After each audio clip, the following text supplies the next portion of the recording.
আসসালামু আলাইকুম। কিভাবে পারফেক্ট মেয়োনিজ তৈরি করতে হয় সেটা আজকে আমি এই ভিডিওতে দেখাবো। কেবলমাত্র কয়েকটি এবং ঘরোয়া উপকরণ দিয়ে আমরা তৈরি করতে পারি পারফেক্ট মেয়োনিজ। প্রথমে আমি ছোট 2 টুকরো রসুন, এরপর কিছুটা পরিমাণ তেল, অল্প পরিমাণ লবণ এবং 1 চামচ ভিনেগার, 2 চামচ চিনি, খুব অল্প পরিমাণে বিট লবণ, তারপর একটি ডিম নিয়ে নেব।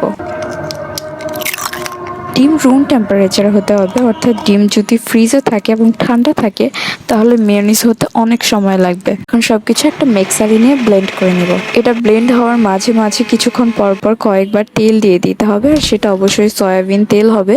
টানা অনেকটা সময় নিয়ে ব্লেন্ড করতে হবে। তারপর অনেকটা সময় ব্লেন্ড করার পর এটা টেক্সচার যখন ঘন হয়ে যাবে তখনই বোঝা যাবে যে মেয়োনিজটা পারফেক্টভাবে তৈরি হয়ে গেছে। শুধু তাই নয়, এটা তৈরি হয়ে গেলে কিছুটা সময় একে ফ্রিজে নর্মাল টেম্পারেচারে রেখে দিতে হবে। এতে করে কিছুটা সময় পর এটার টেক্সচার আরও ঘন হয়ে যাবে।